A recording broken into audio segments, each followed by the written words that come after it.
Got a good one, y'all. What's happening, y'all? If y'all looking at this on the podcast or YouTube, I got a good one, y'all. I got a guest today, and it's a very important guest. This guest is not only a best friend, a mentor, big brother, all that, man. I've been rocking with this dude since baby. I'm talking about young. And it's a very inspirational person, man. You should watch this all the way to the end. You're going to find this person very intriguing. Mick, introduce yourself, man. Talk to the people real quick. Tell them what's happening. All right, guys. I'm Mick, father, friend, sibling, security researcher, both Web 2 and Web 3, SANS Institute student. I've gone through many different transformations in my life. So for me to introduce myself with all my whatever previous experiences would be lengthy. Let's know. I'll say the important things. I lead with love. I follow up with compassion. I seek knowledge from the cradle to the grave. And I believe that I'd rather be a warrior in a garden than a gardener in a war. And you can only be peaceful if you're capable of doing of damage. Other than that, you're just harmless. So I believe in being well-rounded, exponential growth in mind, body, and soul, and living your life and letting others live theirs. Everyone's doing their best. Everyone has their own lane. And if you're not going to help someone, attain what they want to accomplish in life, then just leave them alone. I like it. So you said something about constantly seeking knowledge. We're going to touch on that a little bit. And you also talked about transformation. We're going to talk about that a little bit too. What I want to do, I want to get these people to really get to know who you are. I'm talking about, infancy to, what you develop now. Because, of course, as you know, with finance and stuff like that, none of it is just like, oh, it smacked me in the face at 5 years old. Like, it just, like, it don't work like that. Like, like what I was at one point financially was, had me locked up a couple times, to where I had to pivot. It was like, this ain't the way. So I want to bring it all the way back to Philly. All the way back to Philly from when I was born. All the way back to Philly. So let the people know, like, what type of environment do you grew up in? Like, were you from wealth or anything like that? Like, okay. So as far as was I from wealth, I'm gonna say yes and no. So I'm gonna say yes because I do not believe that wealth is a dollar amount. Wealth is a standard of living. It's an environment. So I grew up with my mom and my dad. They've been married since 1990. They still married to this day. And I grew up in a home of love. And education was always important. With that being said, I never needed for anything as a child. Like I never went to bed hungry. I got Nintendo, Segas. I got every game system I wanted. We traveled often. We went to Disney World every year, but it wasn't like, okay, you're 16. Here's the keys to a Maserati. It wasn't like, okay, money is not a concern. Money was definitely a concern, but it wasn't a stressor. Okay, so well-rounded household. Well-rounded household. Cool. So what about like the environment the household was in? Like, you know what I'm saying? The neighborhood you was from. Oh, I lived in the hood, man.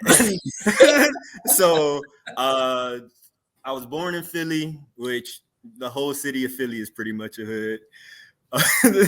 But then when my mom met my dad, and okay, so when I say dad, I'm talking about my stepdad, but he's been with my mom since 1987. I was born in 86. So when I say dad, that's who I'm talking about. They met in college. He was from Fort Lauderdale. She was from Philly. And, any, mini, miny Fort Lauderdale. But so what was the question? The question was, I think I was asking you about like the environment, like Okay. your household was sound, but what about like the neighborhood or demographic you come up with? So we grew up when we moved to Fort Lauderdale, we lived in a city called Lauderhill. And there's two parts of Lauderhill and Fort Lauderdale. There's shallow side and deep side. When we first moved back, we lived in shallow side. It was an apartment complex called Kings Row. We were living with, I think, my parents' friends. I can't remember that time. I was like 4. But then after Kings Row, we moved to Cranbrook Club, which was changed to Brampton Square. I don't know if it's still the same name. I don't really go back there every time I go back. But it wasn't too. It's still in shallow side, and it's not a wealthy community. It's an apartment complex, but it was a place where people knew struggle. People knew struggle, and people got out.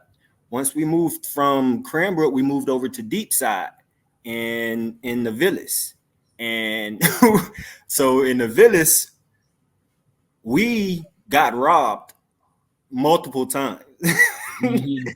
Our car was stolen from the house, so it's not like a neighborhood where it's picket fences and 2.2 kids and a dog. It's people are operating off survival. So we lived in Deep Side until I was in 6th grade, which when we moved to Melrose, which I don't consider the hood, but I guess some people still do. I don't Yeah, know. I mean, Melrose, I think Melrose is considered a hood because it's predominantly black, but Melrose is predominantly black homeowners. Right. Like Melrose and Deep Side are two different. Right. Okay, so that's what I would say. I would say that Melrose is more, I guess, lower middle class, and it's homeowners, it's people that they are trying to leave something for their kids, they're doing something better. And the Deep Side is kind of like the Wild Wild West. Yeah, yeah. Um that was 6th grade. Then my mom, my grandma was a principal up in Philly, and she needed a teacher. My mom's a teacher by profession, so we moved up to Philly for a couple years so my mom could teach at the school. When I left 6th grade, I went to 8th grade up at the private school, Sister Claire Muhammad School, 47th and Wyalusing in Philadelphia. And there I learned a lot there. So I was 12. I was just getting into my teenage years. Just switched my whole environment, and it was a definitely a toughening up because I was raised sheltered. I was raised sheltered. I got into scuffles, but it's only because I'm short. So when I go to somewhere new, people want to try the small guy. But I mean, after the first time, then they realize there's more effort than it's worth. There's more effort than it's worth. So even Hey, even if you can beat me, it's not gonna be like, let's do that again tomorrow. it is very easy to underestimate you when it comes to your strength, but it's very easy to be wrong. Very easy to be wrong. So All hey, right. it happens. As a kid, it happened everywhere I went. Every new place, there was somebody that wanted to show that they was tough, and then ended up, okay, let's not do this again. Um, I'm I'm not a person that goes out seeking violence, but I'm not afraid of confrontation, and I'm not afraid to defend myself or others, even if it's not someone that I know. If I see someone that is being bullied, or if I see someone being picked on and they're not capable of defending themselves, and I'm gonna do what I can to stop that. Uh, we moved back up to Philly. Got back in touch with my biological father and that side of the family, and then once we moved back, we moved to Franklin Park. So Franklin Park, that's over there by Dillard, and that's also another place of survival of the fittest. I stayed there my 10th grade year, and then in the middle of my 10th grade year, we moved to Lauderdale Lakes, which is around by Boyd Anderson High School, and that's where I was until I graduated from high school. I went to Nova, so I didn't go to I didn't go to I don't want to say bad, but I didn't go to a rough school. I didn't go to a school where I had to worry about gangs and things of that nature. So I got to go to a school where I was could focus on academics and athletics. So when I graduated from Nova, I went to Florida State. And the reason I went to Florida State, I don't want to you don't cut want to go you to off. Okay, there you go. We go get it. Like I said, I didn't know. We gonna get into Florida State. Yeah, I kind of wanted to do like, you know what I'm saying, from baby to up until a college point, you know what I'm saying? Just to kind of give people an idea of, you know what I'm saying, how you came up, how you developed, you know what I'm saying, and all of that. So what it sounds like to me is basically you come from a loving and what it seems like a knowledgeable home, you know what I'm saying, because you said your mom was a teacher.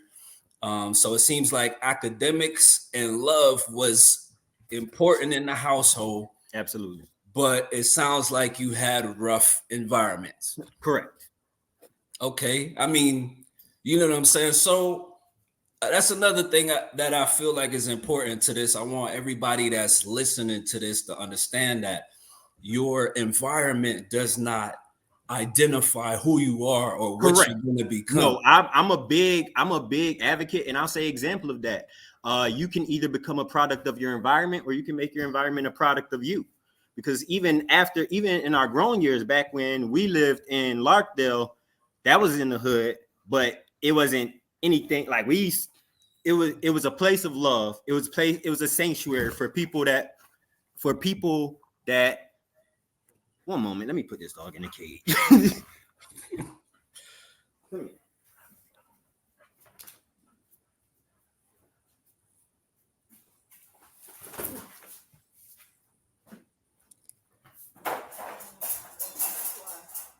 No, he needs to go pee. I'm on the middle of an interview.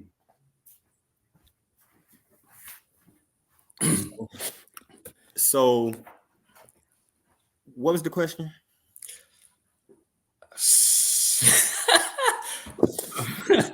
I forgot. Right.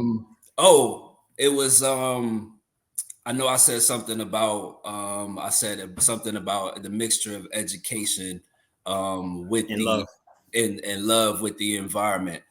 But I do have a new question. So with that balance, did you ever find it like hard to like channel, you know what I'm saying, like what the hood is showing you versus like, you know what I'm saying, being knowledgeable, or like did you battle with that when you were younger? Like I So could be a smart hood dude, like I could be the best drug dealer out there. Like did you battle with that with the combination of environments? I've never seriously entertained that, but that goes along about what I was saying when I say I'm sheltered, because even though we lived in the midst of that environment, like my parents made it very clear that that's not an acceptable path for me to go down, and it was never an option. It was never an option. Okay. So it sounds like your parents had a very like good, like they had a good hold on you, like as far as like direction. Absolutely. Okay, that's real good. So in regards to that, now that you're a parent, do you feel like, there's a lot of people they kind of go back and forth, which like I don't want to be nothing like my parents, or like what part of you parenting what part of your parenting do you kind of implement off of how your parents raised you? All right. So I let my parents, I love how they raised me. I loved how they raised me outside of organized religion. So my mom specifically raised us to be critical thinkers. So we were raised Muslim, but they were also told us raised to question everything and find information for yourself. Don't just accept because someone says something, don't accept that as gospel. So I do that with my kids and let them know the same way my parents let me know that you're the only one that's with you all the time. So the decisions in life you have to live with. So when you make decisions, make sure you're taking into account the possible consequences of your actions. Because when people do things that put them in bad places, it's not like, oh my gosh, I had no idea that this would happen. You knew it was a possibility. So that was also something that helped me on a straight and narrow.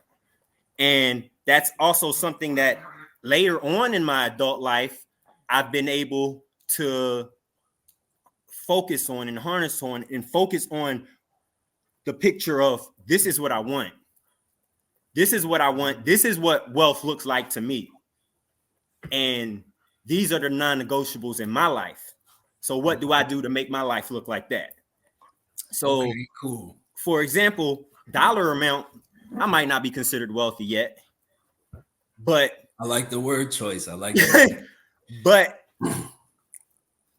my work schedule, I work fully remote. I work Sunday through Wednesday, 4:30 p.m. to 1:30 a.m. So I wake up whenever I feel like it. My wife makes me breakfast. I go to the gym.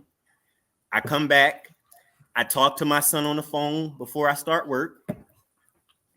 I tuck my daughter in every night, and I get to study what I'm passionate about when I'm not busy at work. I travel. Okay. I go where I want. I work anywhere that has internet connection. So I'm very intentional about the things that I put on my schedule these days. Okay. Because if it doesn't bring me peace and joy, I don't need to put it on my schedule. I'm not hurting. I don't need to do anything just because $1. Right. There's lots of ways to make money that I enjoy. So why would I do things that I don't enjoy?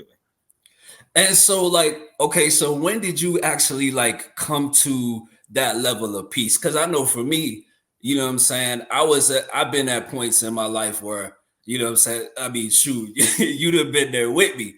Right. You know what I'm saying? Where I'm walking around South Beach for hours looking for something to take from somebody. Right.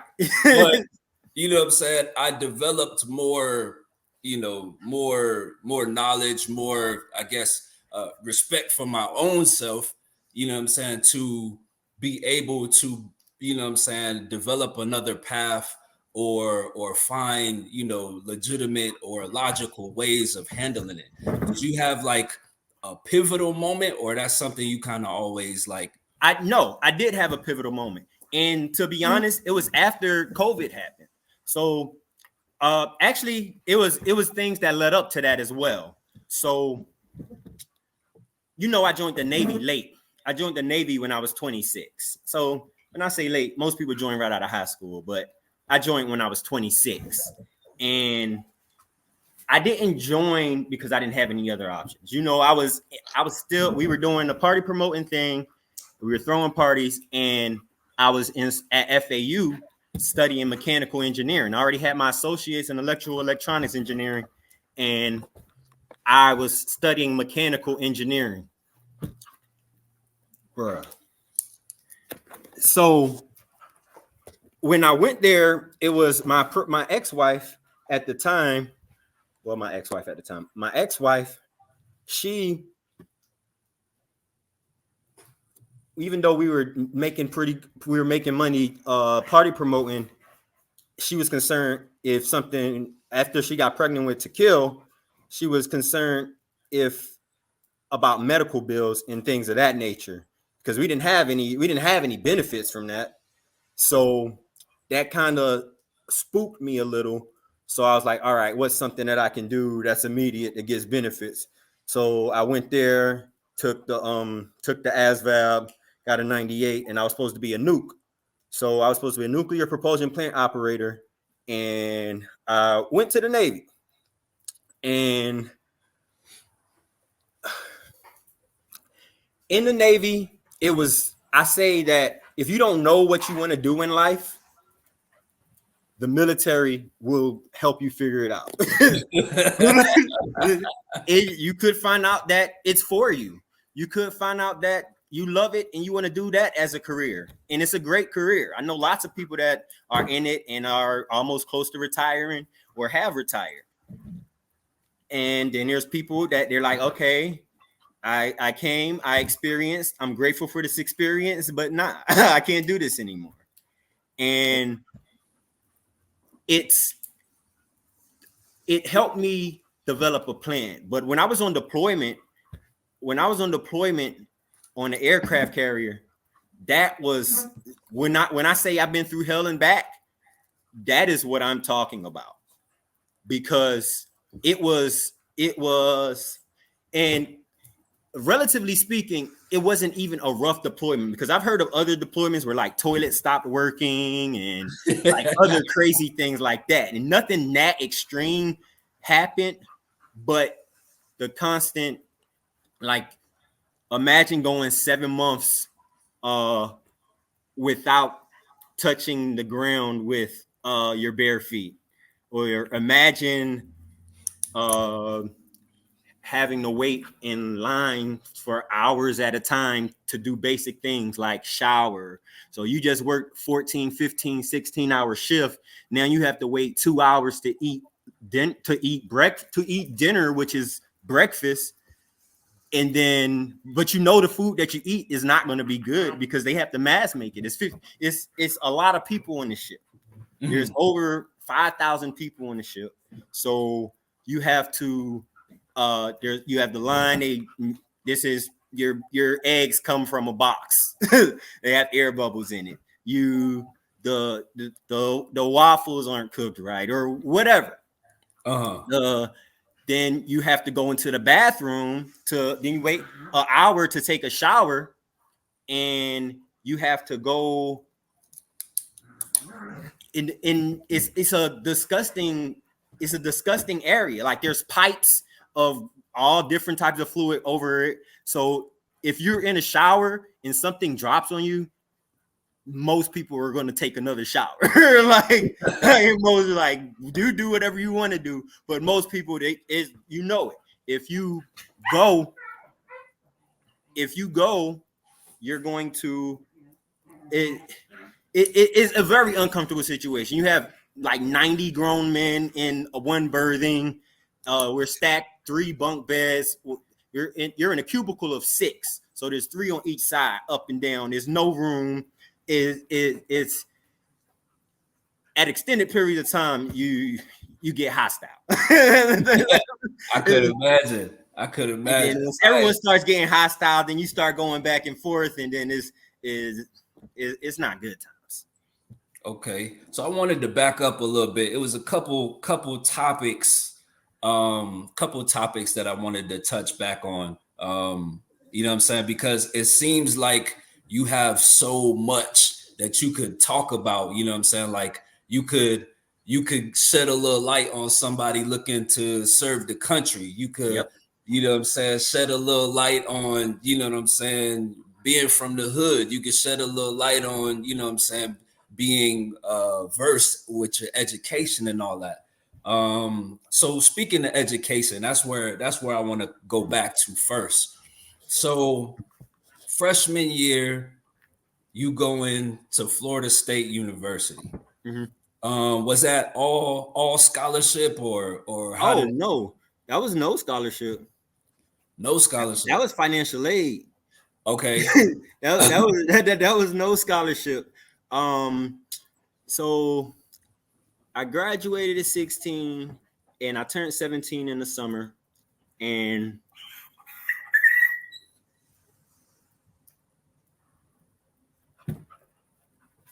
all right, guys, meet Grizz. He's an unruly Rottweiler. He's my sister's, and he's here for correction.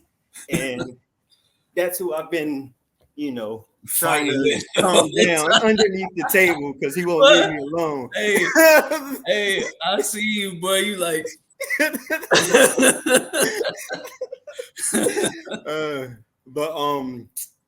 So that was no scholarship, and that was another of the problems when I was up there. So like I was having issues. I didn't have a meal plan.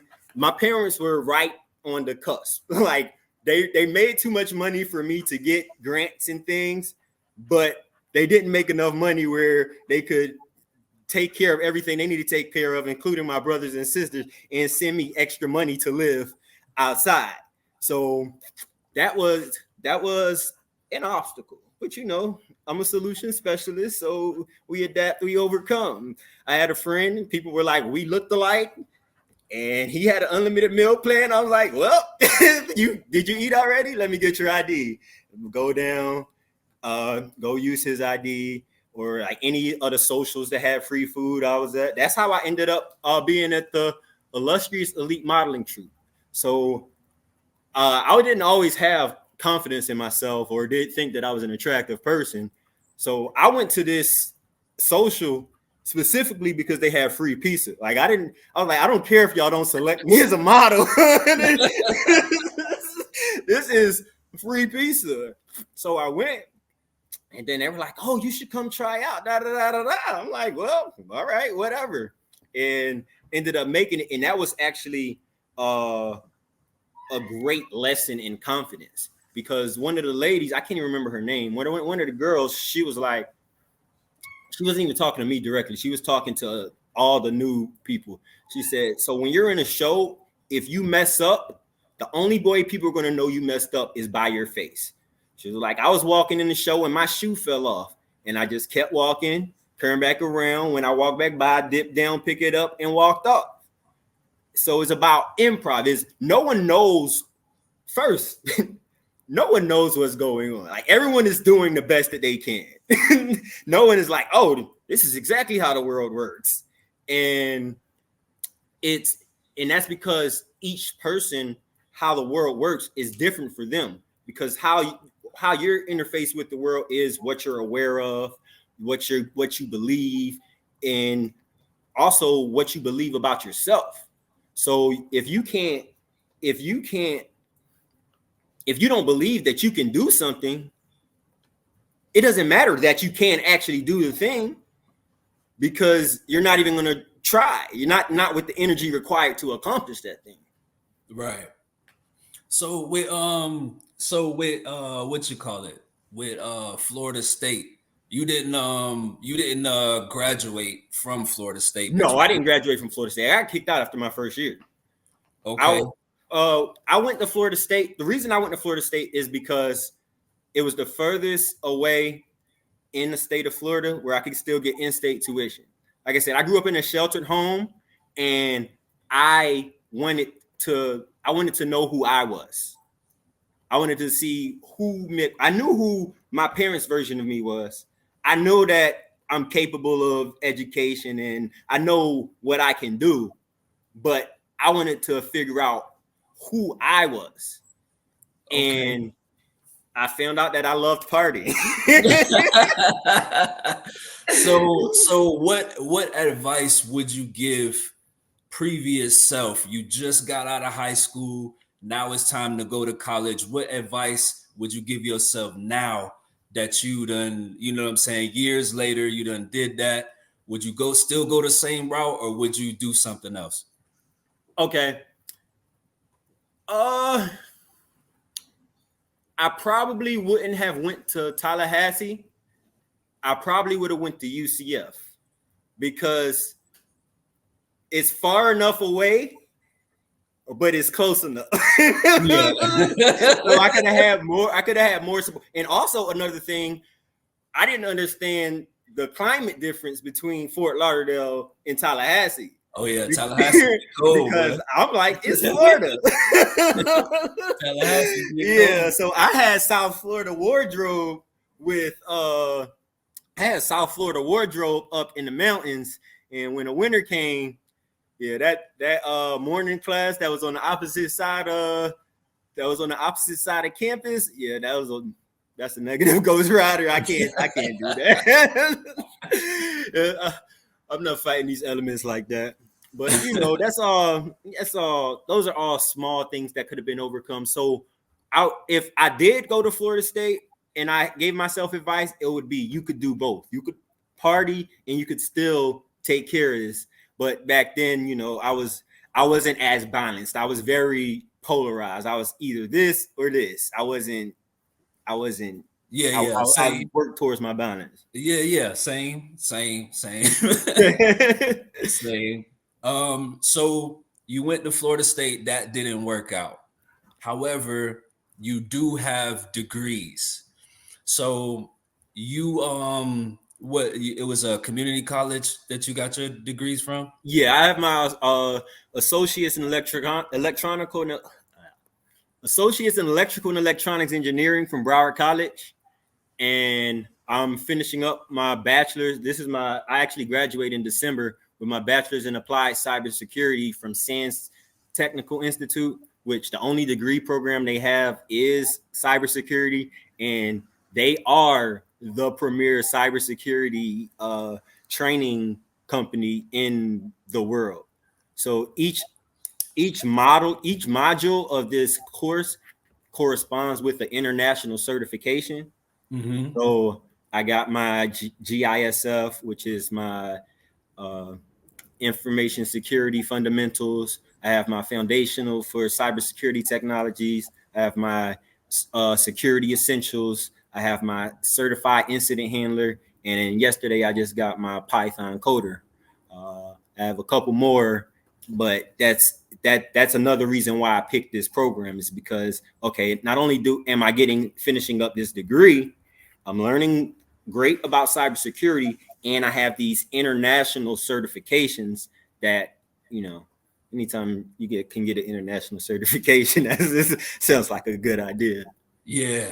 So I wanted to talk about that a little bit too, because I don't know if it was, you know, you say your mom was a teacher. I don't know if it was because of a strong educational background, but it seems like you are like, when there is something, you know, very valuable, it seems like you're right at the cusp of it, right? So for example, when I first really got interested in the stock market, you know what I'm saying? You was like Bitcoin and Ethereum finna be something crazy. You know what I'm saying? You know, you tried the real estate thing. I want to ask you about that a little bit too. Or like cybersecurity. I tell people all the time, you need a career that is future proof, right?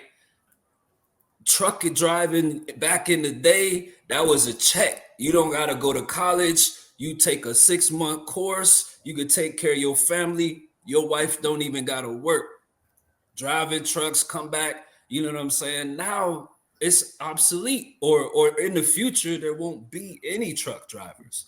So you found something that, I mean, not only do they pay like shit, I be seeing 6 figures on Instagram, but it's the future.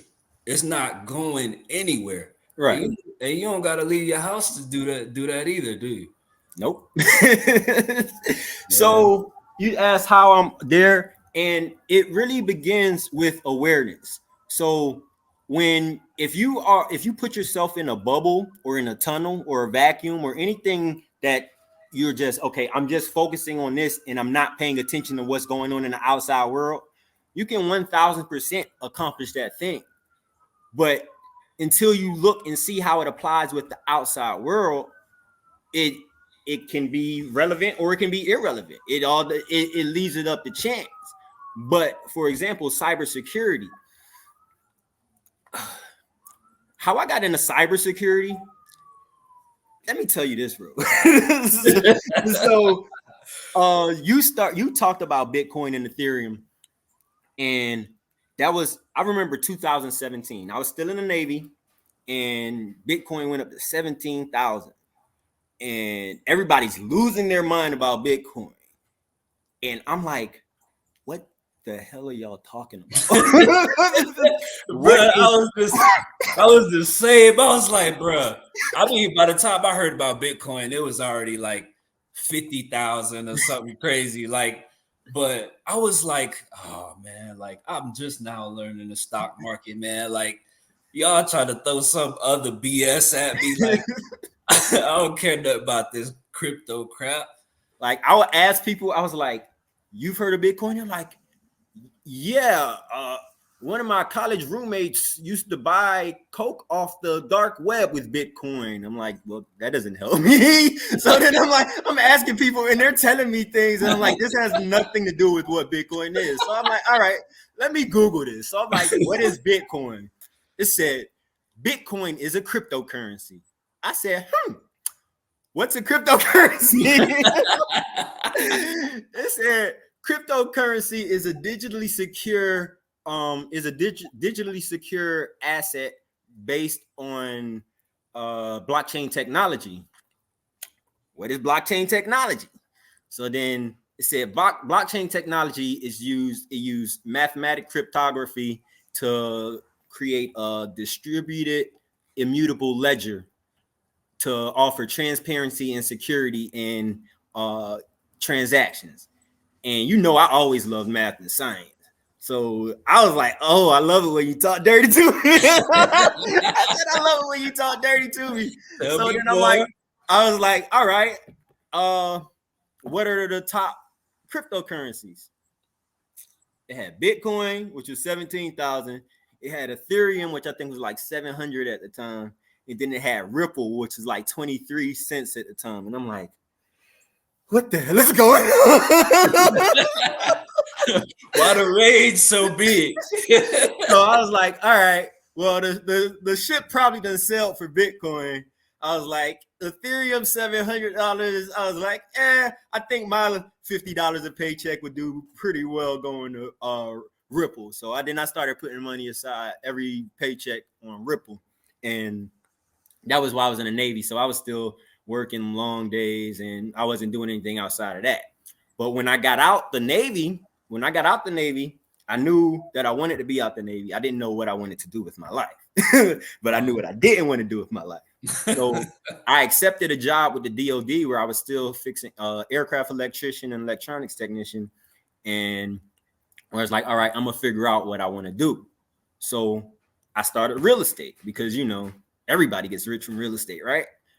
So I was doing real estate and I was doing well. I had deals and I was learning how to wholesale, learning all these different avenues of making money in real estate. Yeah, and there's then so many different ways. The world shut down. Like the government told everybody to go in the house and I was like, nah, I can't have no form of income where the government just like, no, you can't do this no more. I was like, I don't like that. So that's when I started learning Forex. So that's when I started learning how to trade Forex and commodities. And I still trade to this day. So that is a fantastic tool to have in your belt. And while I was doing that, I remembered something came up, an ad, it was like blockchain, become a blockchain developer. And I was like, I forgot about that. So I started looking up on YouTube how to become a blockchain developer. So I'm watching these things and I'm like, I'm understanding maybe 1 out of every 15 words he's saying. And which, you know, that's not normal for me. Like, you know, usually I understand what's going on. So I'm like, all right, let me start it regular. Let me start it regular developer. So then I learned HTML, CSS, JavaScript. And then while I was doing that for software developer, I started listening to a podcast. It was the CoinSec podcast by Black Hills Information Security. And they were you told me about them. They were breaking down all the crypto hacks from an information security standpoint. And I've heard cybersecurity before, but it's never sounded interesting to me. So when I was hearing like how because they talk about what happened and how they could have prevented it from happening, and if it would have happened, whether it was on a blockchain or not, and all the intricacies on it. So I took an intro to cybersecurity course with UCF. And on the first day, I was like, oh, this is absolutely for me. Because you know how I love chess. And it's a huge strategy and cat and mouse game between the cybersecurity professionals and the people that's trying to take your information and your money. That's how I feel about day trading. Yeah, it's pretty much it's kind of like the same. I feel like the stock market trying to get me, but I got to get them first. And so once I finished that intro course and I knew that this was my path, I started getting my certifications. I got my Security Plus certification. I got my Splunk certified core user, changed my LinkedIn, started applying for jobs. And then they hit me with the, you don't have any experience. You don't have any experience. You don't have any experience. Mind you, this whole time I'm still working as an aircraft electrician. Yeah. So I ended up having to quit my job. I had money saved for like from what I've invested in crypto and stocks and what I was making off Forex to transition me until I got a job. But between when I quit my job in February of 2022 and when I ended up getting a job in November, prices done quadrupled and everything just shot up. So that was a 2022 was the roughest year I've had in my life. But we made it through it. And at the end of that, I ended up accepting the job up in Atlanta, avionics technician, where I was installing Wi-Fi networks on private planes because everyone kept telling me I didn't have experience. So that was going to be my segue job. I already have this avionics knowledge and I'm installing Wi-Fi networks now. So when I talk to them, I'm like, yeah, anytime I install a Wi-Fi network, I got to make sure that it's secure. And I was learning and doing home labs so I can know actually what I'm talking about. I'm not just saying that I can do something that I can't do. Mm-hmm. And that was November and they loved me. I loved the job. It was fun. Taking pictures in G4s and I'm in Challengers 850s and it was a very fulfilling job. And February came and the cybersecurity company that interviewed me before, the recruiter that reached out to me on LinkedIn, he reached back out. He was like, "Are you open for another conversation?" I said, "Yes." And so he set me up with the same people that interviewed me. They said, "We don't have any more questions to ask. We just want to make sure you still want the job or if you have any concerns." I told him the only concern was I accepted a $5,000 relocation bonus for this job. And if I leave before 12 months, I got to pay it back. He said, I'll let HR know. And they gave me a $5,000 signing bonus. It gave me a $5,000 signing bonus. Then we got once I got that job, I looked at my wife because we still didn't even, that's why I think that, well, I say everything's a blessing, even if it doesn't look like a blessing. Because remember, we were trying to get apartments and houses, and it wasn't working. So we staying in the Airbnb. We in Bankhead, and we paying almost $3,000 a month for the Airbnb, and and I knew it was temporary. So, and I had to get Samantha. Like, remember, I was driving to and from Jacksonville every weekend. What? Every weekend, because I told him I'll accept it. I said, if I get a relocation bonus, I'll start in 2 weeks. If not, I'll let you know. And so every weekend I would come, throw stuff in the back of my truck, put it in storage. And we once I got that job, I looked at Samantha and I was like, we don't have to live here anymore. I want to live in Costa Rica. So then we went to Costa Rica, and I love Costa Rica, but we didn't want to live there. Well, okay. I'm gonna ask you about Costa Rica in a minute. All right.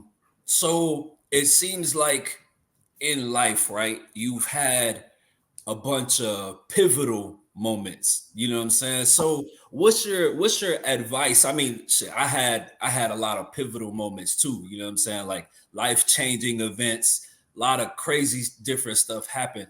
What's your advice to someone, say, right now that's going through a pivotal situation? How can they get their finances, or how can they even get themselves in a mental state to better their financial situation when they're feeling like shit really just hit the fan? All right. So the first thing, you need to take time out for yourself. No matter how busy your day is, at least 5 minutes, you sit there in silence because that clarity is what's going to guide you. That clarity is what's going to move you. Because if you are constantly in a reactive state, if you're constantly reacting to the things in life, you're never going to get to where you want to be, because life goes on. Like life, the phenomena come, they exist, and they go. So the issue arises when you attach yourself to any of the situations that are in your life. So if you're going through a rough time right now, you need to understand what did Martin Luther King say? This too shall pass. Mm-hmm. This it is going to go through.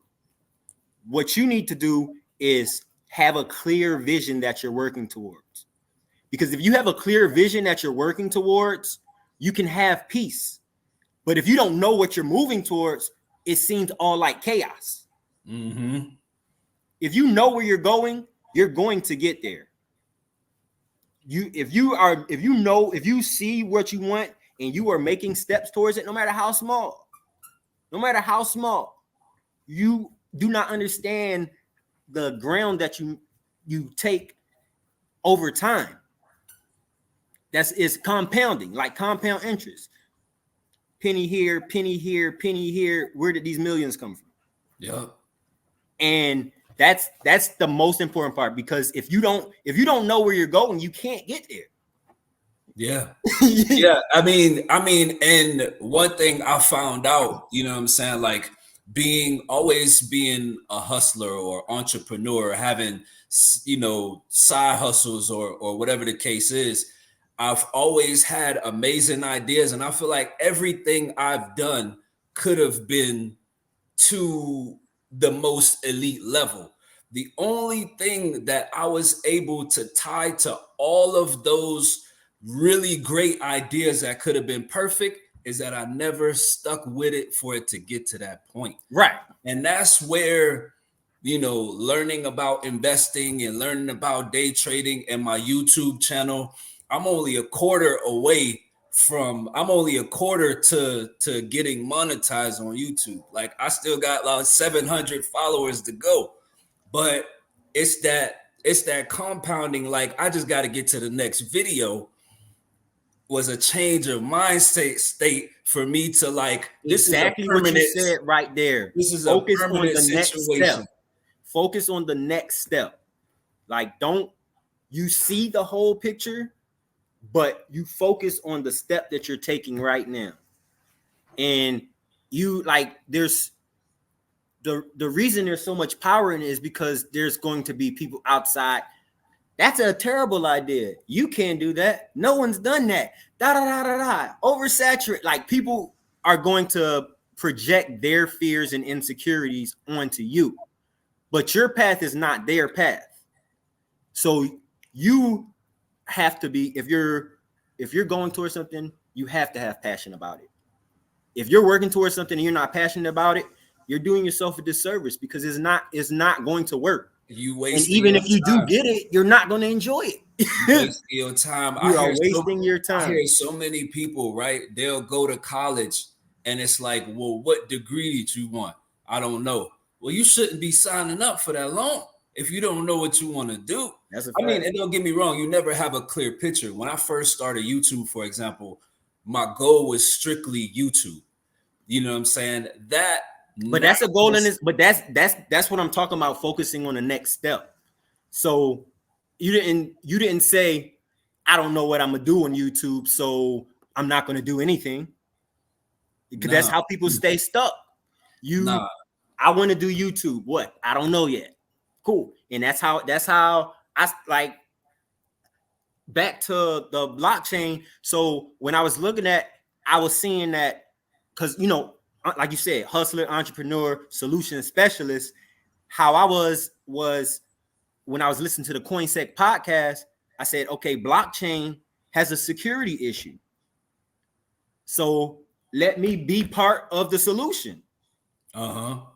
So I was like, all right, let me start learning security. And then that's when I took the intro to cybersecurity class and fell in love with it and started working towards it. And now, like, I'm pretty nice with security, both Web 2 and Web 3, because Web 2 and Web 3 security, they have overlap, but they also have their differences. But for the time, like you're always going to need two, because blockchains are a closed system. For it to be applicable in the real world, it needs access to the real world information. So you're gonna Web 2 and Web 3 security are both vital. Okay. So as far as like, if you were to give somebody that's trying to start off, because I'm sure you had hurdles in your cybersecurity, if you was trying to give somebody advice on what's the first place they should start, should they jump in a course right away? Should they spend a couple weekends on that podcast? What should they do first? If you are interested in cybersecurity, the first thing I recommend you do is go to the Simply Cyber YouTube channel and go through his videos. He does one Monday through Friday, which is the keeping you up to date on what's happening today in the world of cyber. There is a great community. They're very welcoming. They even have the Simply Cyber Community Challenge on LinkedIn, where you go to the post and like and build your connections there. And people have received jobs. They give out raffles for different educational programs. But even on his channel alone, he has where he walks you through building home labs, and he interviews different people in the industry. It's such a great resource of information, and it's mostly free. It's mostly free. He does have some paid courses, which are very, like, his paid courses are affordable. It's not like you, all right, here, pay $13,000 for this, and then they still gonna tell you you don't have any experience. He gives you that. They go through interview questions. They interview people on how it is living at that. So if you want a view into how this particular job looks, they have videos for that. Like, Simply Cyber is a fantastic place to start. On top of that, anti-siphon training. That's Black Hills Information Security and John Strand. He's also a SANS instructor. But they have a pay what you can training. So if you can't pay anything, you can put $0 in there and you still have access to the training, because cybersecurity is high demand. It's high demand because there aren't enough of us. Everybody wants all these smart things. Let me get a smart toaster. Let me get a smart refrigerator. Let me get a smart license plate. And all of these are computers. All of these are computers, but not focused on security. So you're not giving another attack vector for people to get in and grab your information. Like these Ring cameras, a lot of people don't set their passwords. They can be easily accessed from the internet. Just people look through your cameras whenever they feel like it. Boy, if somebody was to look through my cameras, boy.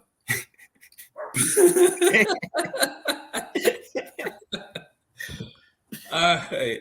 So I wanted to talk about being a CEO, right? This kind of goes back to, you know what I'm saying, you being on top of stuff. I remember when you first went and got the LLC.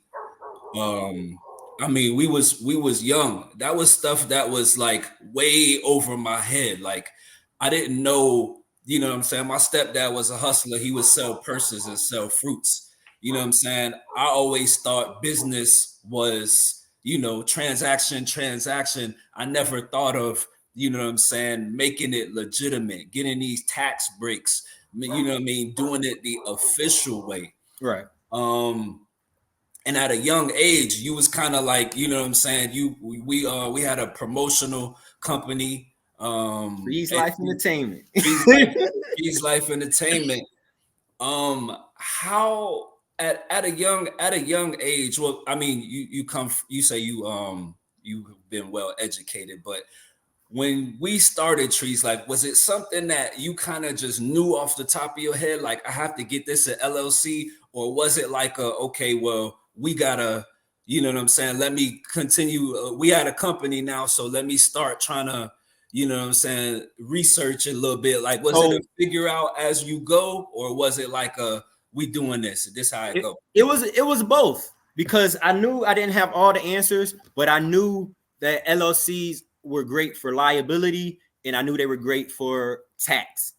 So I wanted, like, I planned for us to be huge. Like, we were going to be the owners of South Beach. Like, yeah, in my mind. I mean, that's what I was aiming for. Like, that's how it was in my head. I was like, we gonna make a lot of money and we gonna do it partying. Right. That was the plan. And it was like, it was a learning experience, because I had all the technical parts in my mind, but then, you know, as you involve other people, it adds different dynamics. Mm-hmm. So then it adds a whole bunch of other different things that I didn't take into account. But you know, you remember when I was 16 and our parents were in Quick Start, and I joined. They made me, well, they didn't make me join Quick Start, but I joined. And why I joined was because I remember sitting in that meeting. My mom made me dress up, so I'm in a whole suit in my living room listening to these old white people come in, tell me about whatever. So I'm vaguely listening, but one thing that stuck from that presentation was they went through the Robert Kiyosaki cash flow quadrant, when they were like, on this side is employed and self-employed. On this side are business owners and investors. On this side, that's 95% of the people, when they have 5% of the wealth. On this side is 5% of the people, and they have 95% of the wealth. At that moment, I said, I'm not being on the left side. So even as I take jobs, I've always taken it in an aspect where I'm the CEO of my own staffing agency, and this is a product that you're getting. Like, I work for myself. You have a problem that you need solved, I'm gonna solve it. We have an agreed upon exchange rate. Like, you don't control my life. And you know, I've always been like that with my jobs. Like, I'm here to do whatever you told me to do, but the whole, oh, you have to do this outside your, no.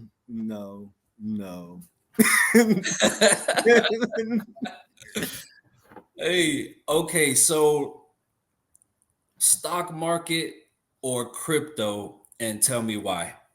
I'll give you mines after you answer. All right. Stock market or crypto, and why? I'm always going to say crypto, but that comes with a caveat, because when you choose freedom, you're understanding that nobody's coming to save you. You're understanding that, okay, results driven. I'm not getting money for showing up. There's no participation trophy. So in a perfect world, there wouldn't be scammers. So if you don't want to do the due diligence, if you don't want to do the research, I say stick to the stock market. It's safe. It's safe. Crypto, you have to understand that 95% of the protocols out there don't hold their weight in anything. Yeah, most of it's trash. But there are companies that are solving real world problems. So when I go to invest in crypto, I see what real world problem they're aiming to solve. And if it's something that I can get behind, become part of that community, invest into that, as opposed to, oh, I like it because Elon Musk said so, or I like it because it has a cool meme. Yeah. Like Bitcoin, Bitcoin was created in 2009, and its whole purpose was because of what happened in the depression in 2008, 2009. The banks and all the powers that be were just like, we're gonna take y'all money and there's nothing you can do about it. And Bitcoin was like, oh, is that true? And then Ethereum was built off of that concept, but giving more utility. So now instead of just exchanging money, you can build things on top of it. And then from there, it just exploded. Yeah. But with Yeah. that explosion, with any new thing, with any new hype, you're gonna have people that here to take advantage of people that want to do better but don't know any better. So a lot of times people be like, I lost money in crypto, I got scammed, and it has nothing to do with crypto. Yeah, nah. I mean, especially like if you know what I'm saying, if you got some Bitcoin on Coinbase, you know what I'm saying, you ain't gonna get scammed, and two, it ain't a loss until you sold it. But then also, like how you talk about Coinbase, so the difference between centralized and decentralized exchanges and decentralized exchanges. So Coinbase, crypto.com, Binance, FTX, all of these crypto companies, they are centralized exchanges, which defeats the whole purpose of blockchain technology in the first place. Yeah.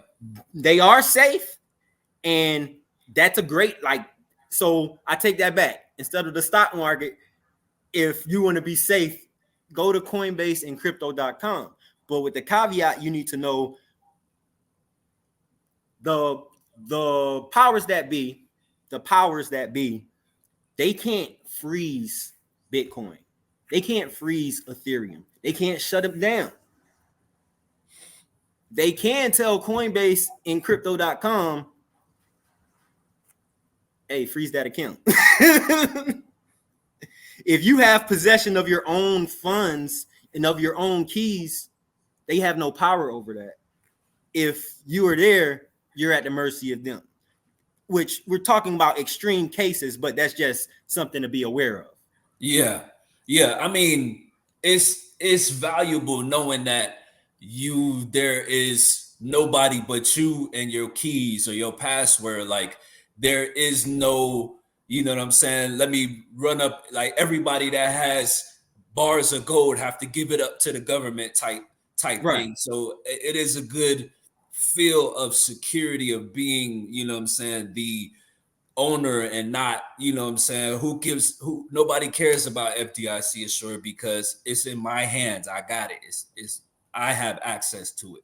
First rule of crypto, not your keys, not your crypto.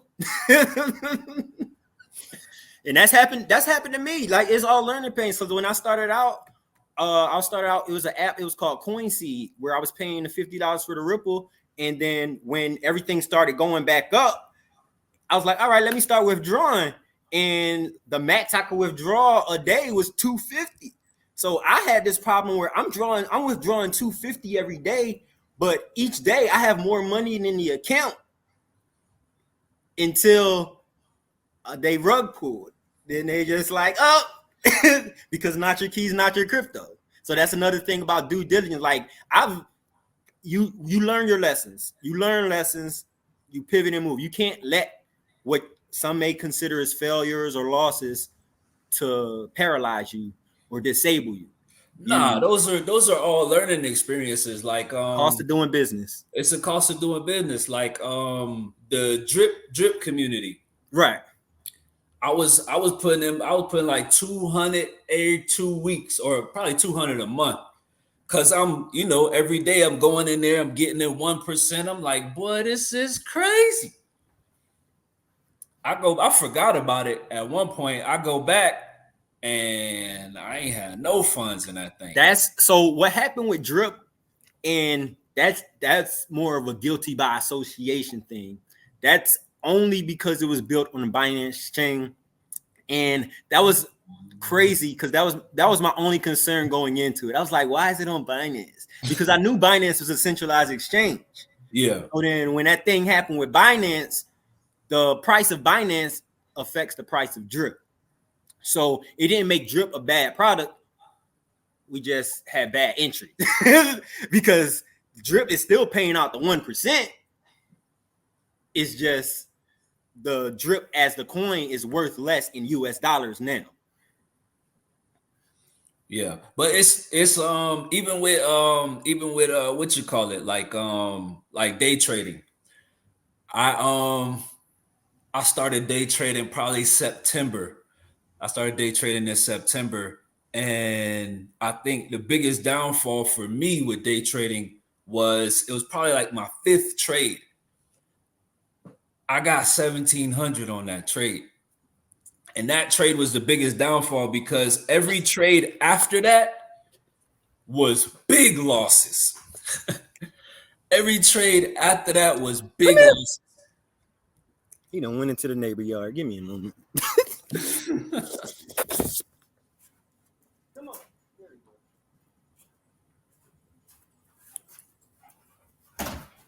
All right. I understand that 1,000%. And that's what I say that one of my biggest, the one of the worst things that happened to me was when I first started trading Forex, I turned $100 into $1,000 in one day. And then the next day I made 1,500 more. Because now you can't tell me shit. You can't tell me shit. But the market will always humble you. The market, if you have a plan, you stick to your plan, you're fine. The minute you feel like you're bigger than that plan, and then that's when things go awry. Yeah, man. So what I learned from trading stocks is I had to go back and, you know what I'm saying? Because I do a lot of live recordings. I actually did one today. I got to post it on YouTube. But I do like live recordings. So I go back and I looked at all my trades and I was like, man, I never started a trade in the negative. So I was like, okay, noted. I never started a trade with a negative sign next to the dollar amount. So it's not necessarily my thesis, even though at the time I was, brand new or whatever. I was like, maybe it's not my thesis that's wrong. Maybe it's my length of holding that's wrong.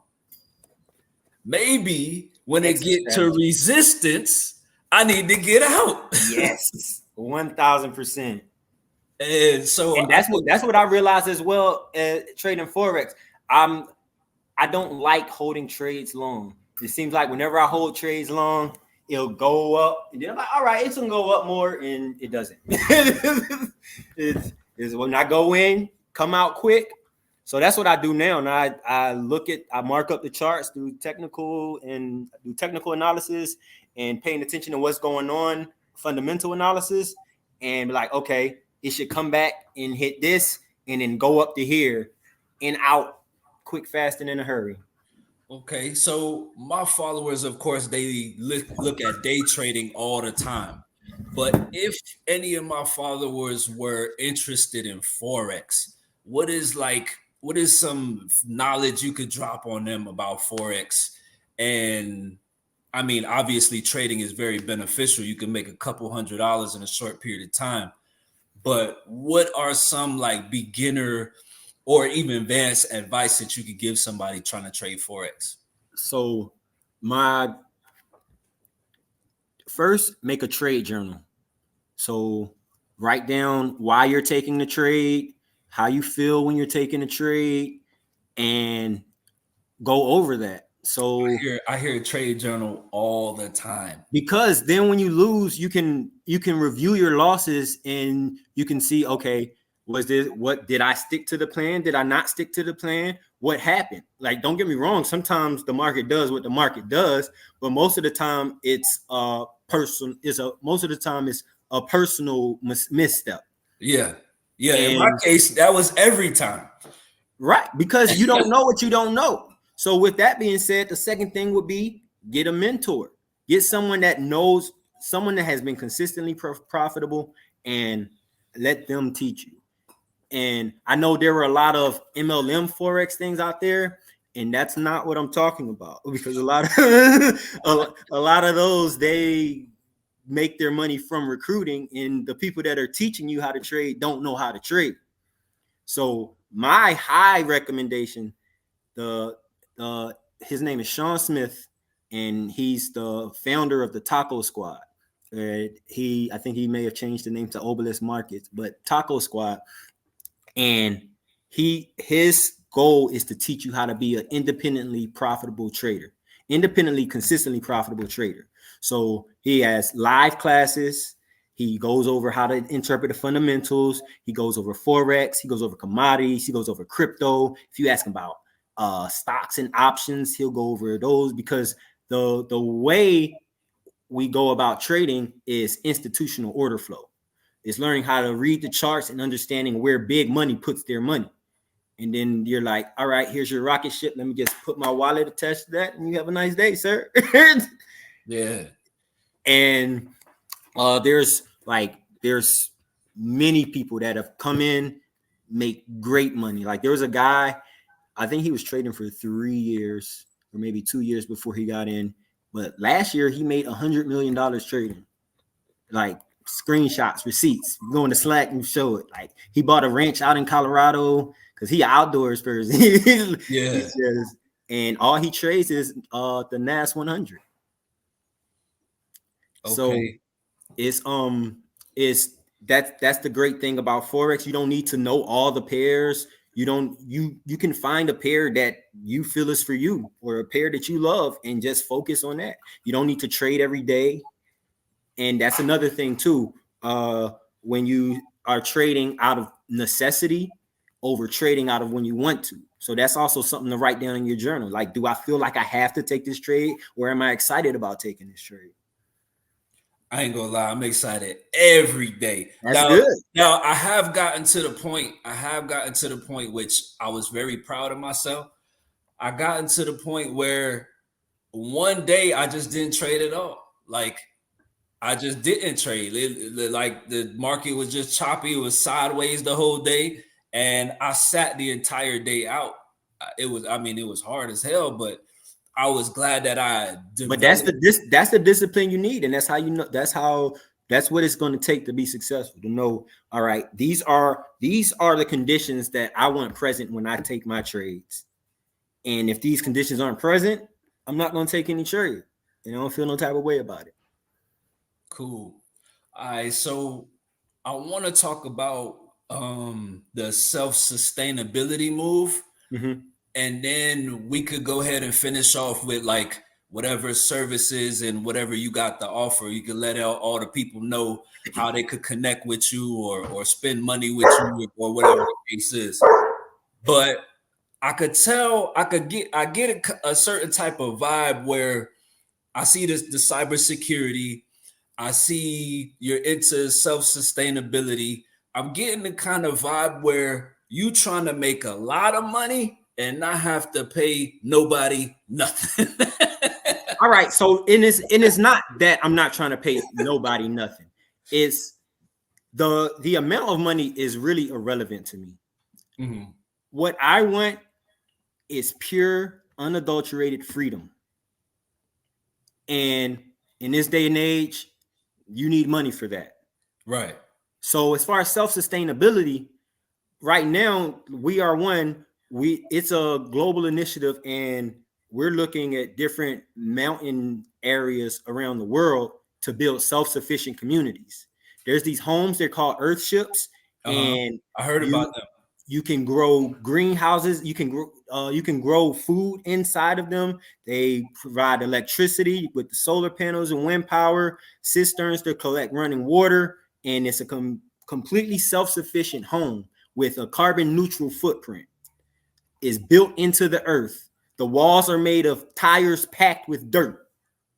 So you can try to run a car into a house and you might knock down some walls, but if you try to run a car into tires packed with dirt, your car is not a car anymore. It's an accordion. But I'm big on community. I've always been big on community because can you do it by yourself? Probably. Will you be exhausted? Absolutely. Oh, yeah. With community, you get people that have similar mindsets. You have people that have you have similar mindsets, but everyone still has their individuality and what they enjoy doing. So that's the service you offer to the community. So now you have enough people where, all right, we have self-sufficient homes, so we don't have to worry about bills. We don't have to worry about oh, where's the next meal going to come from? So people can focus on what they love, on what they want to do, or what they're passionate about. And then that's just going to create more opportunity for everyone. And then it's going to be an inspiration, because how could you not want to be somewhere where I can be myself in a community of people that are themselves, where we are, that's what I feel when the downcline started, when we went from community to society. Because not too long ago, if you out in the neighborhood and there's another adult out there, they, even if you're not their kid, they keeping their eye on you. Yeah. And if somebody come up and try to do something, like, no. Hey, you got some eggs? Let me borrow right. Right. We all in this together. We all in this together. We all doing our best. So the self-sufficiency is, I just want to be left alone, man. Like, I just want to be left alone. Like, all this adding all these things that you are doing for whatever reason. Oh, this law, that law, da da da da. You can't collect rainwater. You can't, but you have to go get this shot. No, I don't. Leave me alone. So you just want to do you, and you feel like living off of the earth and the earth's elements, which is obviously possible with the community, is something that can allow you to do you. Right.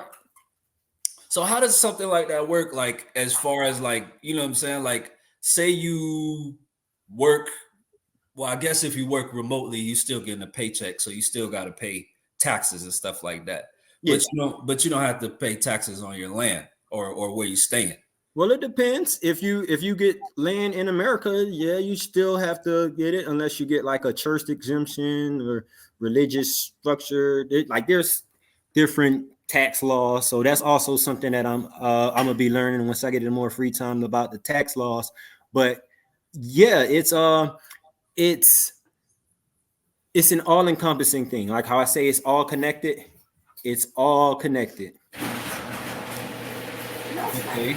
So Costa Rica, what is some advice that you would give someone that they tired of it over here? It costs way too much.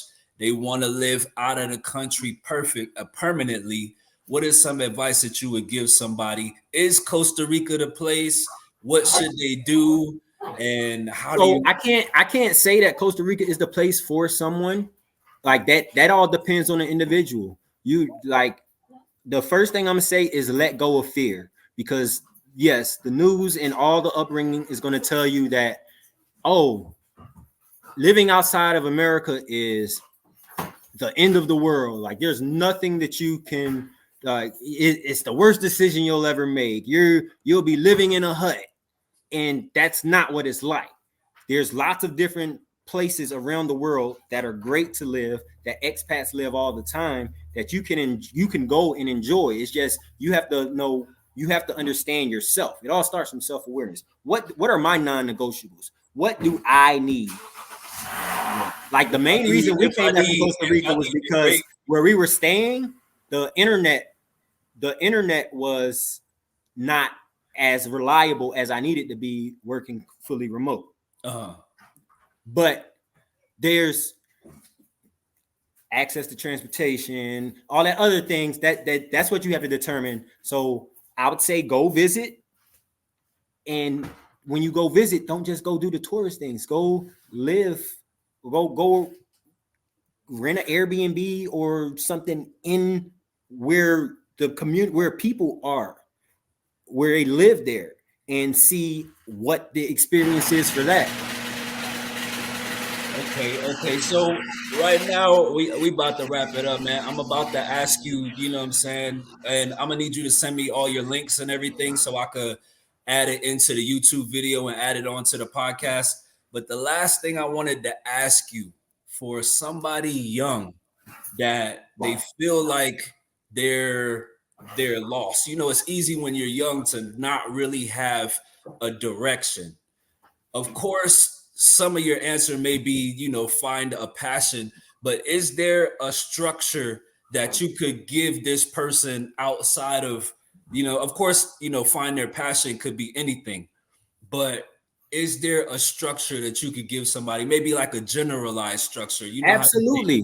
you know how they say 3 months security blanket and all that stuff. Is there a structure that you could give somebody that's lost and don't know what they want to do? If you don't know what you want to do, consistently say yes to new experiences. If someone is offering you a chance to do something that you've never done before, do it. Don't matter if you're afraid or not, because with new experiences, first, scientifically, then your brain fires on different neurons. Then it gives you a different perspective. And then you can tie things together. But then that's how you find out what you're passionate about. I wouldn't know that I loved kayaking so much if I never got into a kayak. I would have never known that I loved hiking so much if I never hiked the mountain. I would have never known that I love cybersecurity so much if I didn't listen to a podcast. And that all stemmed from looking up blockchain. So it's a snowball and a compounding effect. So it all starts with new experiences and overcoming fear. Yeah, and to segue on that overcoming fear, I think overcoming fear and being consistent one step in front of the other is very important. When you went away to the Navy, I realized I relied too much on you. I realized, you know what I'm saying, my genius friend, my smart friend, you know what I'm saying, that knows about investing in LLC and all of that. I realized, like, what am I going to do without all of that? So it forced me. So I want to say not only thank you for serving our country, but thank you for forcing me a independence, you know what I'm saying? Okay, like when he get back, we could merge, but I have to find out, you know what I'm saying? Let me go online and look up where to get an LLC. That's a fantastic mindset in itself, because there's lots of people out there that would have, quote unquote, cut me off. Oh, he left. He don't care about me. Don't talk to me no more. You know how I feel about emotions like that, man. Yeah, no, I know. But I'm saying that's the mindset. That's you were always destined for this greatness. No, we closing up now. All right, so before we get out of here, man, I appreciate this. I feel like this was very helpful to my followers or to whoever's watching this podcast or YouTube channel. Before we close out, let people know how they could reach you. Let people know how they could spend money with you, whatever products you got. Talk to them about it and make sure you send me the links. All right. So the social media I'm on the most is Facebook. And my name is just how it's spelled in the picture, Cosmic. I'm also on Instagram. I'll respond to messages and I post every once in a while, but that's not really a focus of mine. It's Cosmic Vibes. And then I'm on LinkedIn, which is my name, Mikaeel Abdul Wakil. As far as spending money with me, weareone.com, where we have wellness classes, and we also have a clothing line. It's called D's Lit, DSLIT, Dope Soul Living Intentionally Today. So there's things and apparel you can purchase from there. And if you're in the Charlotte area, I am starting to host bi-weekly cybersecurity study sessions / trainings in conjunctions with Blacks in Technology. And it's an initiative that we're starting called Living Off the Land, which we're teaching. Living off the land is a cybersecurity technique where you learn how to operate off of just binaries, but also we'll have other workshops where we teach you like how to start fires and build shelters and other outdoor things. So it's a dual thing. So my DMs are open. So message me and I'll get to you when I get to you. I don't get any notifications. So if you call or you text before you call, or if you have my number, you should text before you call, but I don't get any notifications. So there's no time frame, but I'm pretty good at clearing my inbox. So. Hey, bro, I appreciate you. I'm pretty sure anybody watching this thing can gain a lot of knowledge or some even motivation. and make sure you send me the links, bro. I'll be in touch. Absolutely. And if you have any questions or need me to go clarify anything else that is in there, like I said, message me. I'm a search engine. People say open book, but I'm not an open book. I'm a search engine. You ask a question, I'll respond. Like, but I appreciate you, man. Now I'm about to go get to the gym, and I love you, bro. All right, bro. Love you.